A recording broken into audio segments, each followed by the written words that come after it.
Crime alert, डरना नहीं मिटाना है।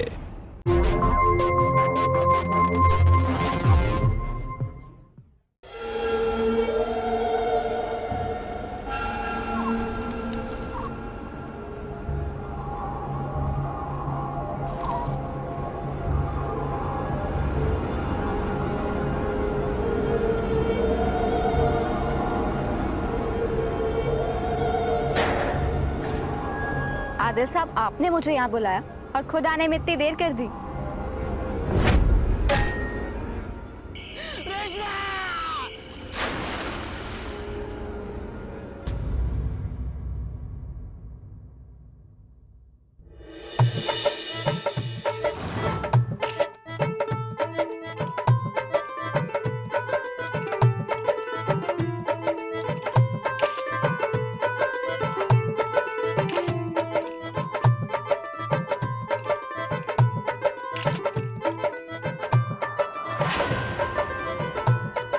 जरा देखे तो मेहंदी कैसी लगी है।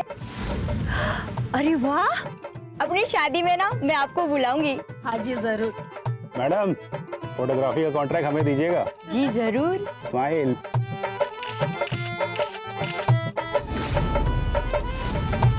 अरे वाह, कितनी प्यारी मेहंदी है। कहते हैं मेहंदी जितनी गहरी होती है पति उतना ही प्यार करता है।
आदिल, आदिल,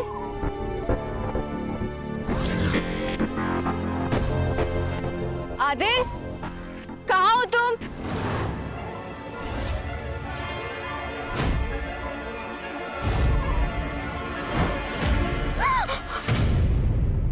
मैं हूँ। आदिल, तुमने तो मेरी जान ही निकाल दी थी। एक तो ऐसी जगह पे मिलने बुलाते हो, ऊपर से देरी से आते हो। अरे सॉरी यार, वो घर वालों से चुप तो आना पड़ा। और तुम मेरा फोन क्यों नहीं उठा रही थी? कैसे उठाती? इतने सारे मेहमान जो थे आसपास। अच्छा बताओ, मेरी मेहंदी कैसी लगी है? बहुत खुश हो ना ये किसी और के नाम की मेहंदी लगवा के? मेहंदी कैसी लग रही है? यहाँ मेरी जान निकल रही है और तुम्हें मेहंदी की पड़ी है।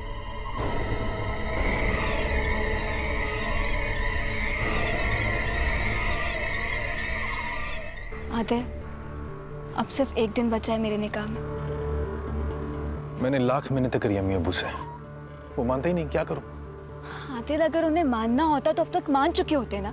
तुम समझते क्यों नहीं हो? मेरी एक बात कान खोल के सुन लो। अगर तुमने अब कुछ नहीं किया ना तो इसी कब्रिस्तान में मुझे दफना देना। मैं जहर पी लूंगी लेकिन किसी और से निकाह नहीं करूंगी। रेशमा, आइंदा मरने की बात मत करना।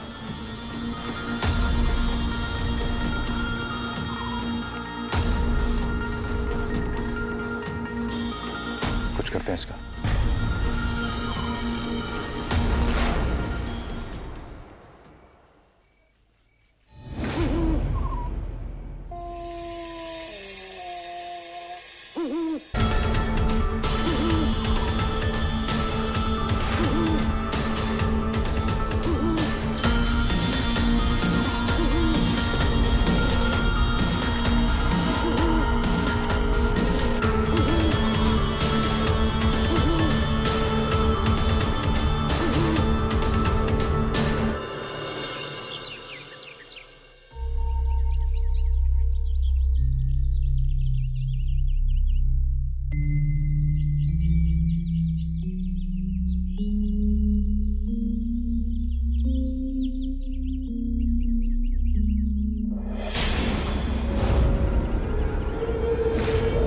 बाप रे, ये कैसे हुआ? लगता है किसी जानवर ने कुछ किया है।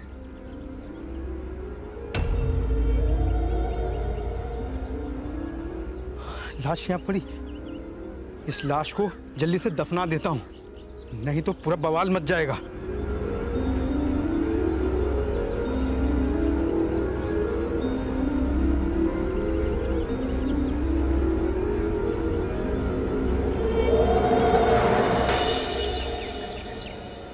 अबू अब मेरी बात तो सुनिए। खामोश। एक अल्फाज भी अपनी जबान से निकला ना तो जबान खींच लूंगा तेरी। अबू रेशमा बहुत अच्छी लड़की है और मैं उसे चाहता हूं। तुम्हारी चाहत हमारे रुतबे और हैसियत से बड़ी नहीं है। इस कस्बे में आए जुमा 2 महीने नहीं हुए तुम्हें, और जनाब इसी कस्बे की लड़की से इश्क फरमा बैठे, और वो भी ऐसी लड़की से जिसका भी निकाह होने वाला है। हमारी और उसकी हैसियत में जमीन आसमान का फर्क है, ये बात अपने जहन में डाल ले। पहले भी तुझे समझाया था, अब फिर समझा रहा हूं, तुम्हारा उस लड़की से निकाह किसी कीमत पर नहीं हो सकता। कौसर समझा इसे।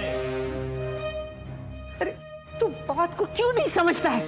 तेरे अब्बू बिल्कुल सही कह रहे हैं कि हम जानते नहीं आजकल की लड़कियों को, बस अमीर घर के लड़कों को फांसना उनका काम होता है। और बेवकूफ तू आ गया उसके झांसे में।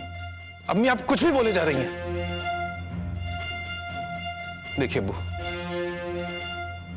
मैं रेशमा से मोहब्बत करता हूं और मैं उसके अलावा किसी से निकाह करने की सोच नहीं सकता। मैं बस आप लोगों से आखिरी बार पूछने आया था। अपनी अम्मी और अब्बू से जबान लड़ाता है, आसिफ समझा इसे। अब्बू अब्बू क्या कर रहे हैं आप लोग? मैं बात करता हूँ, सब ठीक हो जाएगा।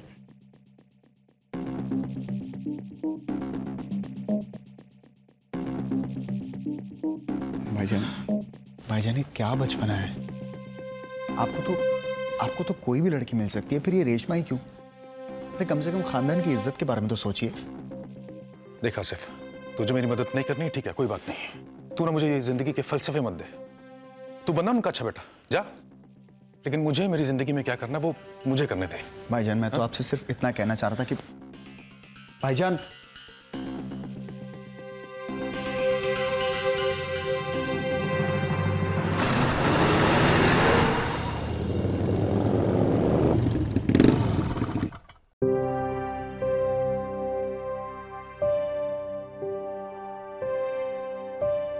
और भाई क्या हाल है? इतनी जल्दी से बुलाया, सब ठीक है? यार मुझे तुम्हारी मदद चाहिए। क्यों, क्या हो गया?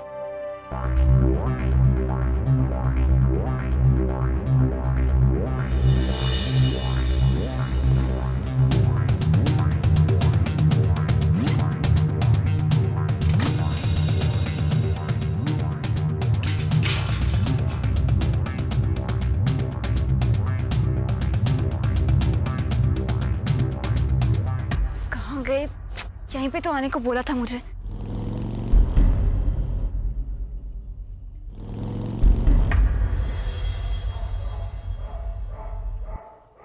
एक ब्रेड दीजिए। कितने का? 20।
कब्रिस्तान जिसके नाम से ही जिंदा इंसानों की रूह कांप जाती है, वहां रात के अंधेरे में आखिर ये हो क्या रहा था? कौन था जो कब्र से लाशों को यूं बाहर निकाल रहा था और क्यों? नमस्कार, मैं गिरीश जैन। स्वागत है आप सबका क्राइम अलर्ट के आज के इस अनोखे एपिसोड में। दोस्तों, आज हम आपके सामने एक ऐसी सच्ची घटना लेकर आए हैं जो काफी चौंकाने वाली है। रात के अंधेरे में कब्र से मुर्दे बाहर निकल रहे थे, लेकिन सवाल यह है कि आखिर कौन इन लाशों को यूं बाहर निकाल रहा था? आखिर उसका मकसद क्या था? वहीं दूसरी तरफ आदिल और रेशमा ने अपने परिवार के खिलाफ जाकर निकाह कर लिया था और अपनी एक नई दुनिया बसा ली थी, लेकिन कोई था जो इन दोनों पर हमेशा नजर रखे हुए था। अल्लाहुम्मा सल्ली अला मुहम्मद व अला आलि मुहम्मद कमा सल्लैता अला इब्राहीम इन्नका हमीदुम मजीद। रेशमा वल्द मुख्तार अंसारी, 1100 रुपया सिक्का इराजुल वक्त आपकी निकाह में दिया जाता है, क्या आपने कबूल किया? जी हाँ, मुझे कबूल है। आदिल खान वल हैदर खान, 1100 सिक्का इराजुल वक्त आपकी निकाह में दिया जाता है, क्या आपने कबूल किया? हाँ, मैंने कबूल किया। रब्बना आतिना फिद दुनिया हसनतन फिल आखिरति हसनतन व क़िना अज़ाबन्नार। अल्लाहुम्मा ज़लमती नफ़्सी ज़ुल्मन कसीरा। मुबारक हो। शुक्रिया। मुबारक हो भाई। शुक्रिया।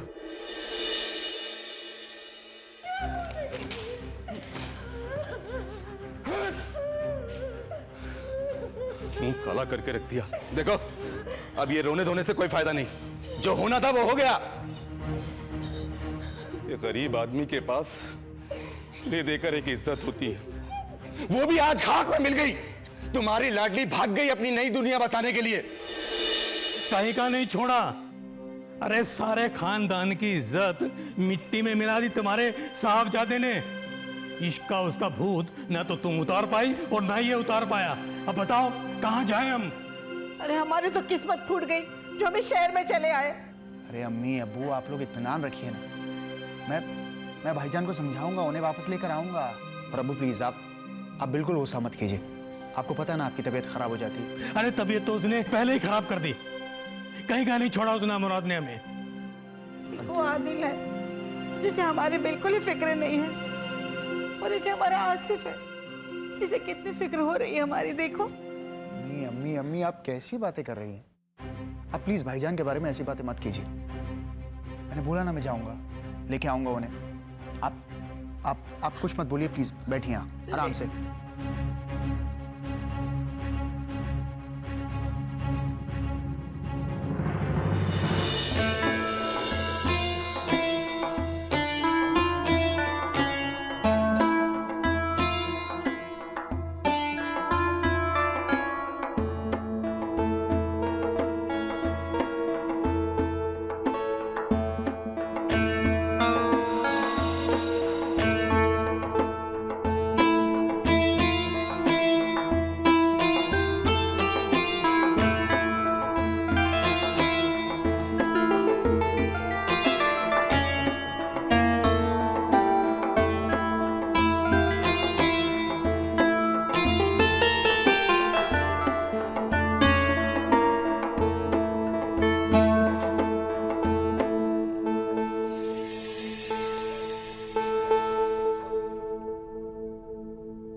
ये किसने किया?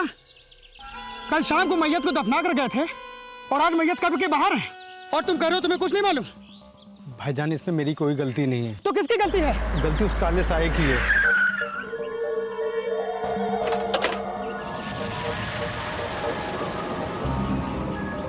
चेक करो।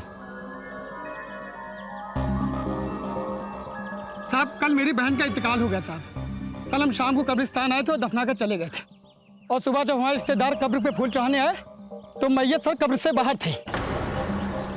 बॉडी का दफन नहीं थी साहब? उधर।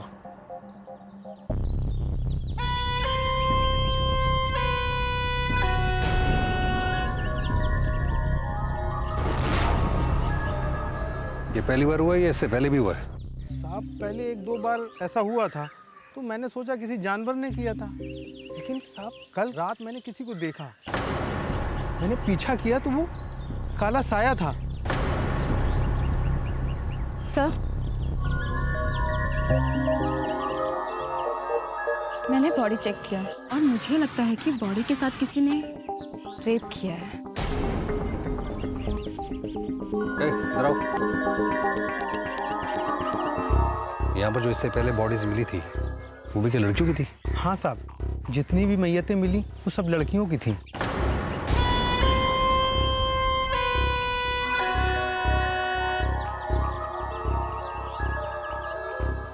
एक काम करो, ये बॉडी और इससे पहले जो दो बॉडी मिली ना कब्रिस्तान से, उनको पोस्टमार्टम के लिए भेजो। और ये खबर बाहर नहीं आनी चाहिए, लोगों में अफरा तफरी मच जाएगी। It's a very sensitive issue. Yes sir. 24 घंटे के लिए यहाँ पर एक कांस्टेबल तैनात करो। देखना भी ये है कि इन लाशों के साथ खेल खेल कौन रहा है।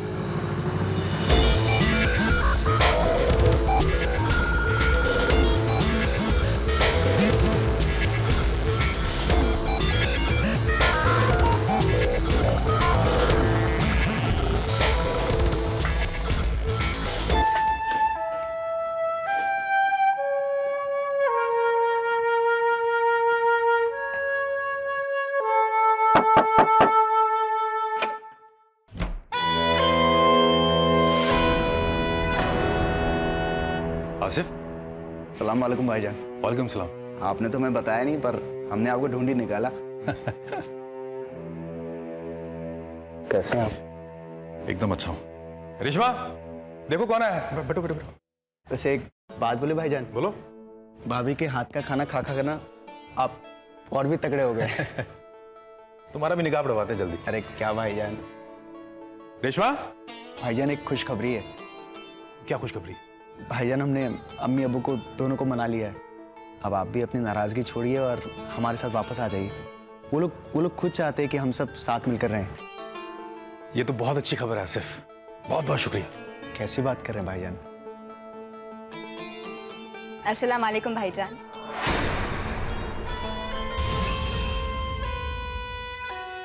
वालेकुम सलाम। रेशमा, आसिफ ने अम्मी अब्बू को मना लिया है और ये बरखुरदार अब हमें घर ले जाने आए हैं। अल्लाह तेरा शुक्र है भाईजान, आपका बहुत बहुत शुक्रिया। इतनी अच्छी खबर दी आपने। अब हम सब साथ मिलकर रहेंगे। हम साथ ही जाएंगे रेशमा। हम अपने घर जाएंगे जहां मैं, आप, अम्मी अब्बू, आसिफ, हम सब एक साथ रहेंगे। चलो।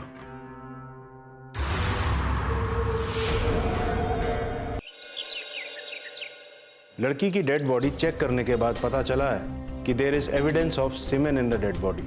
और हाँ, जितनी भी बॉडीज हमने एग्जामिन की है उन सब में एक ही सीमेन का मैच मिला है। लेकिन ऐसे घिनौनी हरकत कोई कैसे और क्यों करेगा? कुछ लोग होते हैं ऐसे, मतलब नेक्रोफिलियक्स, ऐसे लोग जिनकी अपनी जिस्मानी भूख तभी मिटती है जब वो शारीरिक संबंध किसी मुर्दे के साथ करें। एक्चुअली ऐसे लोग रिजेक्शन से बहुत डरते हैं और इसलिए वो अपने लिए एक ऐसे सेक्सुअल पार्टनर को ढूंढते हैं जो उन्हें कभी रिजेक्ट ही ना करे। और एक डेड बॉडी से बेहतर क्या होगा? एक काम करो, प्लेन ड्रेस में उस मोहल्ले में हमारी पुलिस टीम है और जैसे डॉक्टर साहब बता रहे हैं उस तरह के सिम्टम्स वाले लोगों को ढूंढने की कोशिश करो। मुझे लगता है ये क्रिमिनल यहाँ पर नया है क्योंकि सारे केसेस यहाँ पर अभी हो रहे हैं। ऐसे लोगों का पता लगाओ जो अभी भी नहीं आए यहाँ पर। Yes sir. आसिफ, वो काला साया जो कब्रिस्तान से मुर्दा लड़कियों की लाशें निकालकर उन्हें अपनी हवस का शिकार बना रहा था, वो कोई और नहीं बल्कि आसिफ था।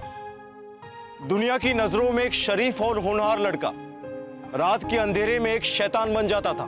दरअसल आसिफ एक अजीब सी बीमारी का शिकार था जिसे मेडिकल की भाषा में नेक्रोफीलिया कहते हैं। आसिफ एक दोहरी जिंदगी जी रहा था जिससे उसके घर वाले भी अनजान थे, लेकिन अब उसकी नजर रेशमा पर थी, जिसके चलते वो रेशमा और आदिल को वापस घर भी ले आया था ताकि रेशमा उसके करीब रह सके। दूसरी तरफ रेशमा इस बात से बिल्कुल बेखबर थी कि वो काला साया उसके इतने करीब है जो कभी भी उसे अपना शिकार बना सकता है। खतरा अब घर में आंखों के सामने मंडरा रहा था, पर क्या रेशमा को कभी इस खतरे का एहसास होगा? क्या वो वक्त रहते आसिफ के इरादों को भाप पाएगी? कितना खतरनाक होने वाला था रेशमा के लिए आसिफ का ये पागलपन? आइए देखते हैं। मैं माशाअल्लाह, हमारी बहू बहुत ही बढ़िया और लजीज खाना बनाती है। वाकई। शुक्रिया अब्बू। और लेंगे आप? ना, अरे पहले ही बहुत हो गया बहू। आसिफ भाईजान और लीजिए ना, आपने तो कुछ खाया ही नहीं। नहीं शुक्रिया, मैं खुद ले लूँगा। चलिए, मेरा खाना तो हो गया, मैं निकलता हूँ। कहाँ? आसिफ ने आज से मुझे एक नई प्रोजेक्ट पे लगा दिया जिसका ज़्यादातर काम रात में होगा। अरे वाह भाई, ये तो बहुत अच्छी बात है। गुड। देखा हमारा आसिफ सबका कितना ध्यान रखता है, और इसी की वजह से रेशमा और तुम इस घर में वापस आ पाए हो और हमारे घर की खुशियां भी लौट आई। बिल्कुल सही फरमाया आपने बेगम जी। अल्लाह तुम्हें सलामत रखे भाई। ये लीजिए। चलिए बेगम साहिबा, मैं निकलता हूँ, आप अपना ख्याल रखिएगा। आदिल, घर आकर कितना अच्छा लग रहा है ना। अम्मी, अब्बू, आसिफ सब साथ साथ रहते हैं तो घर घर सा लगता है। सही कह रही। मैंने तुमसे कहा था ना, अल्लाह सब्र करने वालों को कभी नाउम्मीद नहीं करता। अब देखो, मेरे घर वालों ने और तुम्हारे घर वालों ने हमारे इस रिश्ते को कबूल कर लिया। या अल्लाह, तेरा लाख लाख शुक्र है, तूने हमें हमारी खुशियां लौटा दी। वैसे ये खुशियां दुगनी हो सकती हैं। कैसे? जैसे इस घर में एक छोटा सा बच्चा खेलने वाला आ जाएगा। धत, अब काम पे जाने के लिए लेट नहीं हो रहा? अब मन तो नहीं कर रहा, बताओ क्या करूं? मैं बताऊं क्या करूं? आइए, मैं बताती हूँ। आइए, चलिए, जाइए ऑफिस अभी। चलिए चलिए चलिए चलिए चलिए। खुदाफिज। खुदाफिज।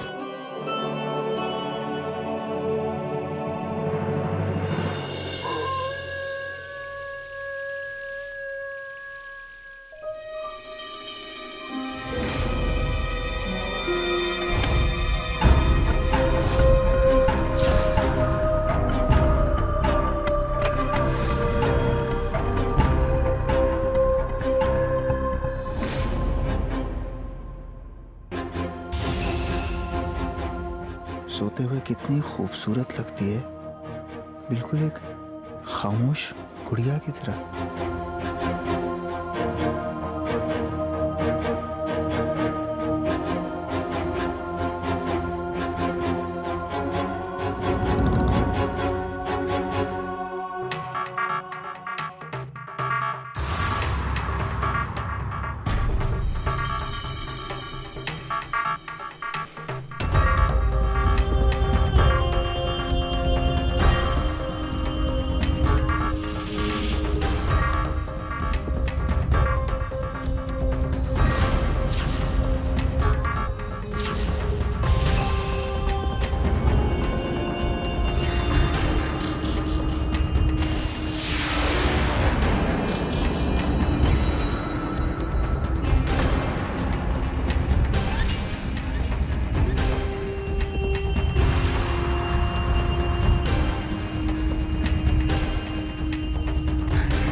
प्यारी गुड़िया, तुम्हें पता है मैं कब से इस मौके की तलाश में था। मैं तुम्हें देख देख कर कितना परेशान होता था और मुझे वहां वो कब्रिस्तान में जाना पड़ता था, लाशों के पास। लेकिन अब तो तुम मेरे पास आ गई हो। अब ना हम दोनों साथ रहेंगे और हमें कोई अलग नहीं कर पाएगा। कोई भी नहीं मेरी जान, कोई भी नहीं। मैं आ जाऊं? ठीक है, ठीक है, ठीक है। अरे बेगम, आज आपने पानी नहीं रखा पीने के लिए? जी अभी लाती हूँ।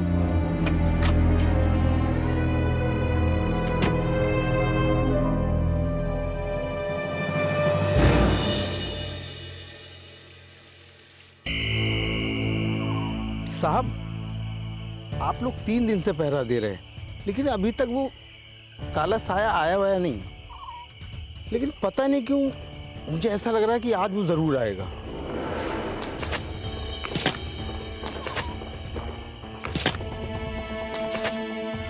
ये सब काला साया वाया कुछ नहीं होता, कोई इंसान का ही काम है।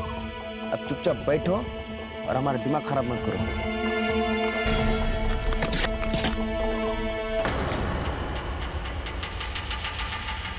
साहब, आपको कोई आवाज सुनाई दे रही है? कोई आवाज नहीं है, चुपचाप बैठ जाओ यहाँ।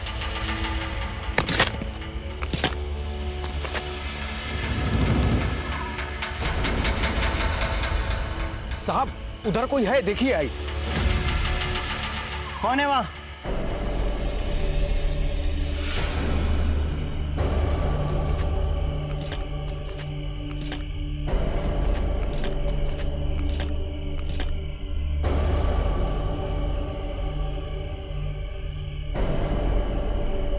तुम मेरी बात क्यों नहीं समझ रही हो? मैं तुमको कितनी बार बोला है कि मुझे तुम चाहिए, लेकिन तुम मेरी बात ही नहीं समझ रही हो।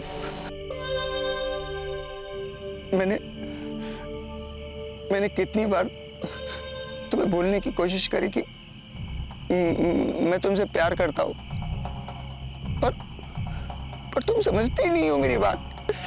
मैं क्या करूं? रेशमा!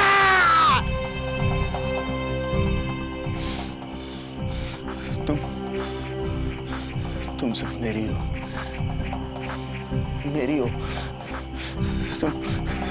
तुम सिर्फ मेरी हो, सिर्फ मेरी।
या अल्लाह, ये सर क्यों इतना भारी भारी लग रहा है?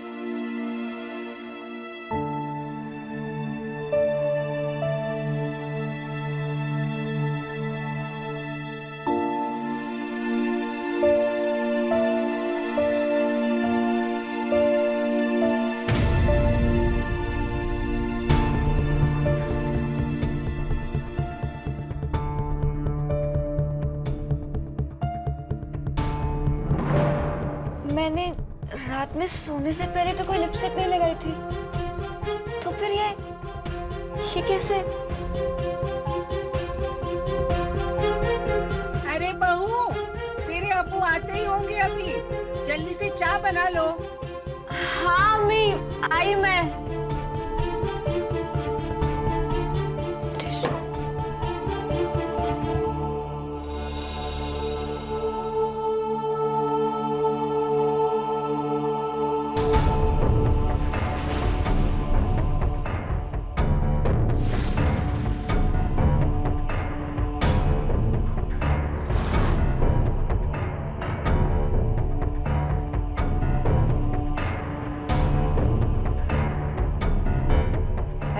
चाय तैयार है? तुम्हारे अब्बू आते ही हो गया अभी नमाज पढ़ के। हाँ अम्मा, चाय बन गई। आप चलिए, मैं लेकर आती हूँ।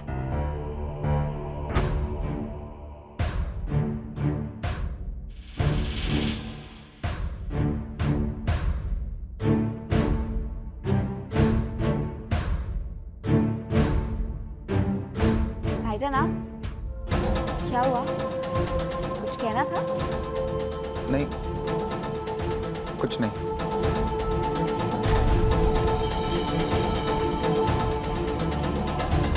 सर, ये रहे उस मोहल्ले में रहने वालों की डिटेल्स जो यहाँ कुछ 2 या 3 महीने पहले शिफ्ट हुए हैं। इनमें से ये 2 फैमिलीज हैं, जिनमें से एक फैमिली का जवान लड़का अपनी नौकरी के लिए गल्फ गया हुआ है, और ये दूसरी फैमिली है जिनमें 2 जवान लड़के रहते हैं और जो यही हैं। ठीक है राखी, ये डिटेल्स उस कांस्टेबल को दे दो जिसे हमने 24 घंटे के लिए वहाँ पर तैनात किया है, और उसे बोलो इन दोनों लड़कों पे नजर रखे और कुछ भी अगर सस्पिशियस हो तुरंत कॉल करेंगे। Yes sir.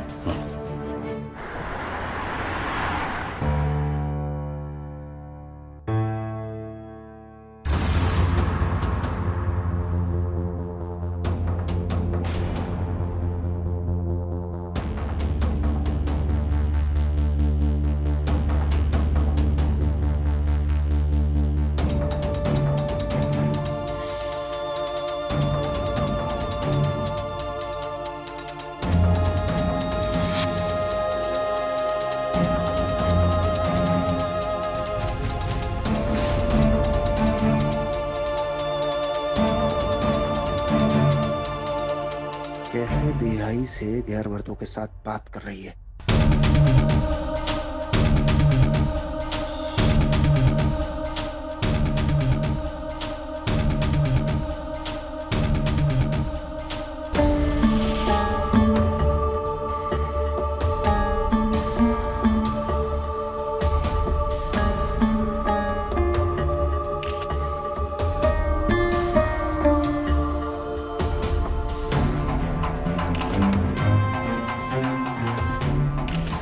आखिर तुमने मुझे मौका दे ही दिया भाईजान और तुम्हारे बीच फूट डालने का। रेशमा, रेशमा। अरे वो घर पर नहीं है। घर पे नहीं मतलब? कहीं बाहर गई है। तो आपको बताया होगा ना कहाँ गई है? मुझे पता कर जाती, उसे जहाँ जाना है वो चली जाती, पता नहीं कहाँ गई है। आसिफ, सुन। जी भाईजान। तुम्हें पता है वो रेशमा कहाँ है? हाँ भाईजान, वो भाभी तो वो बाजार गई थी ना, वो कुछ नहीं, मैं भी क्या बोल रहा हूँ। मैं बात सुन सुन सुन, क्या बाजार गई थी वो? हाँ भाईजान, वो मुझे कहना तो नहीं चाहिए, पर मुझे ना वो मुझे भाभी का चाल चलन ना ठीक नहीं लग रहा है। वो कुछ तो गड़बड़ है। आसिफ, तेरे को होश है तो क्या बोला अपनी भाभी के बारे में? भाईजान, मैं कुछ नहीं कह रहा हूँ। वो लोगों ने बताया जाके, बोलते हैं कि भाभी का शादी से पहले भी कई लड़कों के साथ। मैंने यकीन नहीं किया भाईजान, पर मुझे भी लगा पहले की गलतफहमी है, पर ये तस्वीरें तो कुछ और ही कहती है भाईजान। आप खुद ही देख लीजिए तस्वीरें।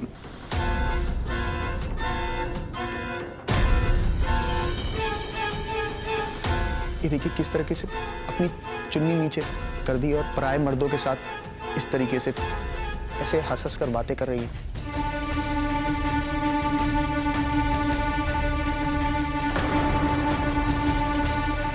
भाईजान, भाभी को बस बताइएगा कि हमने आपको इस तरीके से, हमने तो सिर्फ आपको आगाह करने के लिए।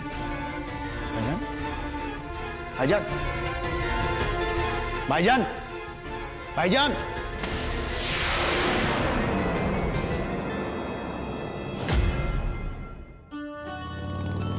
अरे रेशमा भाभी, अरे आप यहाँ कैसे? भाईजान कैसे हैं आप? मैं बहुत बढ़िया, आप इधर? बस यहाँ मार्केट में जरा काम था तो उसी के लिए आई थी। और अपने आदिल भैया कैसे हैं? जब से शादी हुई दिखाई नहीं दे रहे। ऐसा कुछ नहीं है, उन्होंने नया बिजनेस शुरू किया है तो उसी में बिजी रहते हैं। अरे तो आइए ना, मैं आपको छोड़ देता हूँ। नहीं कोई बात नहीं, मुझे और काम है तो वो सब करके मैं जाऊंगी। चलिए, वैसे मैं आपको छोड़ देता हूँ, कोई दिक्कत नहीं। नहीं भाईजान, कोई बात नहीं, आप जाइए, हम चले जाएंगे। फिक्र मत कीजिए, हम चले जाएंगे। चलिए ठीक है, आप जैसा कहें। अपना ख्याल रखिएगा। आप भी ख्याल रखिएगा। अरे आदिल भाई, आदिल, ये क्या बदतमीजी है? पहले तुम बताओ ये क्या बदतमीजी है? ये बाजार में ये गैर मर्दों के साथ तुम्हारा चल क्या रहा है? ये क्या कह रहे हो तुम? अरे आदिल भाई कैसी बातें कर रहे हो? तू हम दोनों के मसले से ना बाहर आए, समझा? आदिल, ये तुम क्या कह रहे हो? पागल हो गए क्या? तुम तो घर चलो, तुम्हें घर चल के बताता हूँ मैं।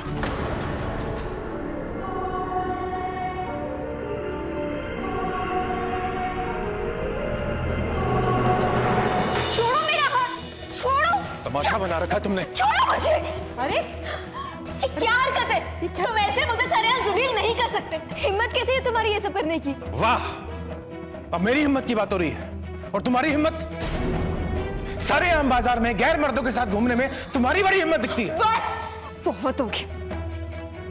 मैं तुम्हारी ये वाहियात बातें और नहीं सुन सकती। इतनी घटिया सोच है तुम। अब तो मैं घटिया दिखूंगा ही। तुम्हें गैर मर्द जो मिल गए हैं गुलचर्रे उड़ाने के लिए। तुम्हारा दिमाग खराब हो गया। अब मुझसे तब बात करना जब तुम होश में आ जाओगे। जा रही हूं मैं यहां से। कहां जा रही हो तुम? अपने घर। तो जाओ ना। पता नहीं कितने आशिक पाल रखे होंगे वहां पर। अरे क्या बोल रहा है तू? अरे अम्मी जाने दो उसे।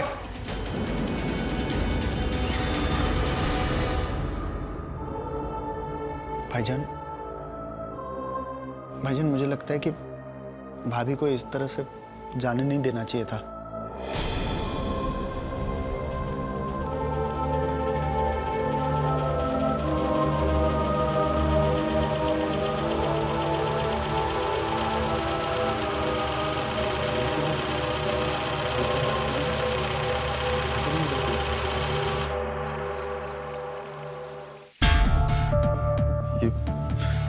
ये आदिल भी ना सब खराब कर दिया। मैंने तो सिर्फ समझाने के लिए कहा था, लेकिन ये इसने तो रेशमा को बाहर ही भेज दिया। और अब रेशमा रेशमा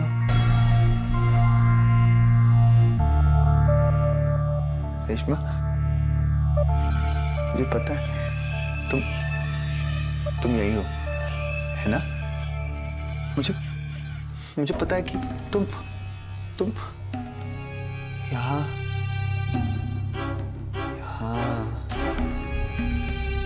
मेरे पास हो। पता है, जब भी तुम मुझसे दूर जाती हो ना, तो मुझे तुम्हारी आंखों की बहुत याद आती है। कितनी सुंदर है तुम्हारी आंखें। इन सुंदर आंखों को मैं कभी नहीं भूल पाता। और तुम्हारी नाक और तुम्हारे ये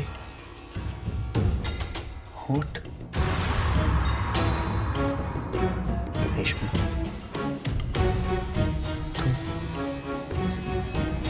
तुम मुझे छोड़कर कभी नहीं जा सकती, कहीं नहीं जा सकती, क्योंकि तुम सिर्फ मेरी हो, सिर्फ मेरी, सिर्फ मेरी।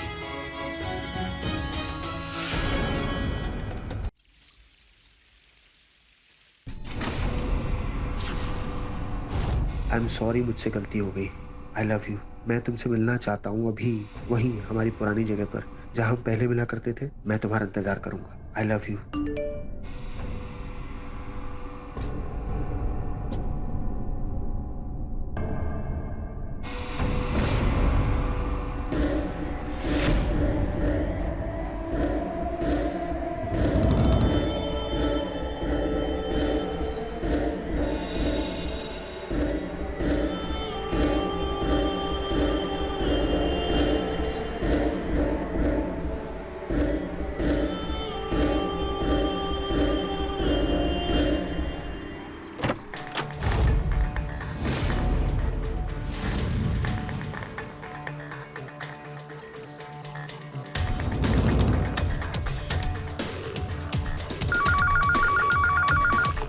हेलो सर, आपने जिस घर पे नजर रखने कहा था, अभी अभी उस घर से कोई बाहर निकला है।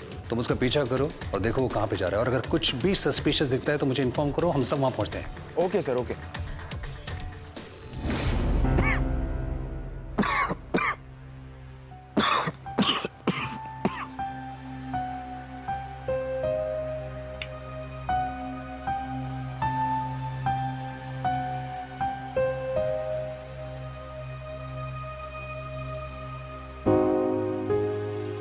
ये मेरा फोन कैसे बंद हो गया? रेशमा, मैं तुमसे वही मिलने आ रही हूँ, अपनी पुरानी जगह पर। I love you too. तो ये सब कुछ चल रहा है। अपने किसी बॉयफ्रेंड को भेजना होगा, गलती से मेरे फोन पर आ गया। आज इस रेशमा की बच्ची को रंगे हाथ पकड़ूंगा, फिर देखता हूं कैसे बचती है।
ये फोन क्यों नहीं लग रहा?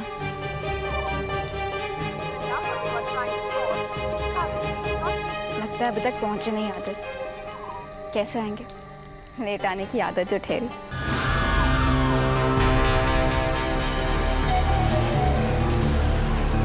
आदिल साहब, आपने मुझे यहाँ बुलाया और खुद आने में इतनी देर कर दी।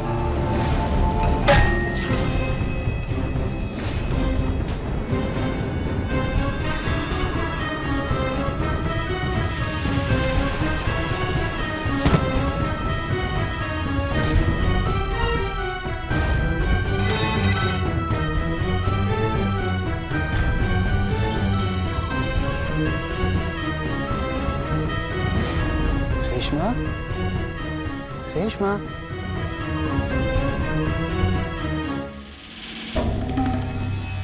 रेशमा, रेशमा,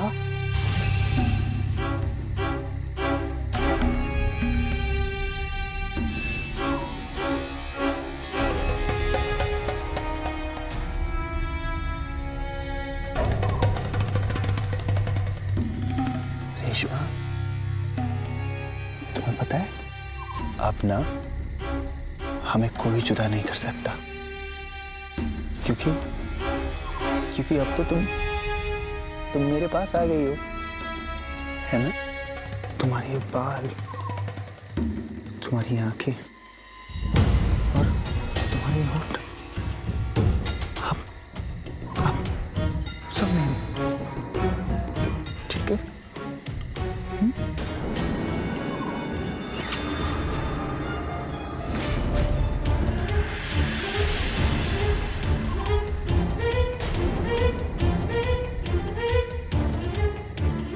आज तो तुम्हें रंगे हाथ पकड़ के छोड़ूंगा।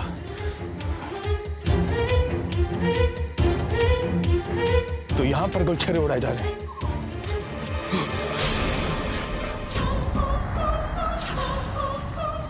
आसिफ, तुम? भाईजान, और रेशमा, रेशमा, रेशमा, रेशमा, रेशमा, देखो रेशमा। भाईजान, भाईजान, वो अब नहीं उठेगी। वो मेरी हो चुकी है। अब अपना इसको छोड़ दो। आप लोगों ने जितना वक्त बिताना था वो आप बिता चुके हो। अब तो ये मेरी हो गई है। तूने मार दिया रेशमा को? नहीं भाईजान, मैंने मारा नहीं उसे। मैंने तो इसे अपने पास बुला लिया है। देखिए कितने प्यार से लेटी हुई है वो वहां पर।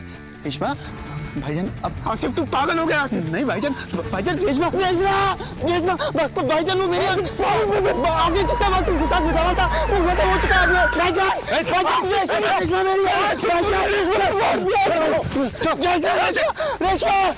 रेशमा छोड़ो मुझे। ये रेशमा मेरी है, मेरी रेशमा है। इसने मेरी रेशमा को मार दिया सर। लेके जा इसको। राखी, बॉडी को पोस्टमार्टम के लिए भेजो और फॉरेंसिक को बुलाओ। Yes sir. रेशमा, मुझे माफ कर दे रेशमा।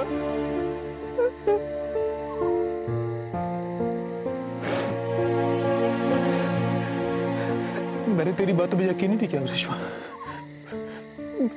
मैं अपने उस राक्षस भाई की बातों में यकीन करता रहा रेशमा। मुझे माफ कर दे रेशमा।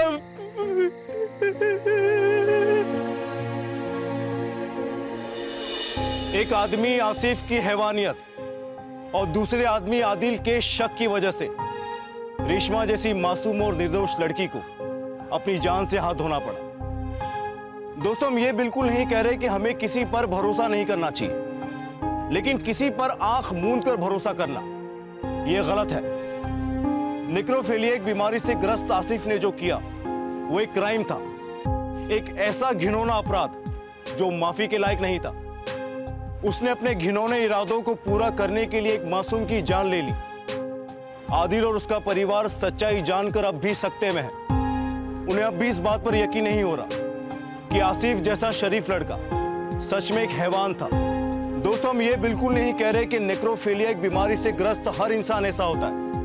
नहीं, हम बस ये बताना चाह रहे कि समाज में ऐसे कई लोग हैं जो अपनी इच्छाओं को काबू नहीं कर पाते और गुनाह का रास्ता चुन लेते हैं।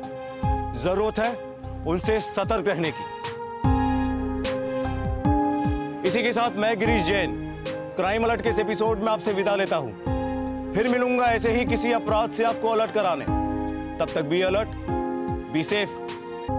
क्राइम अलर्ट, जुर्म के खिलाफ आवाज।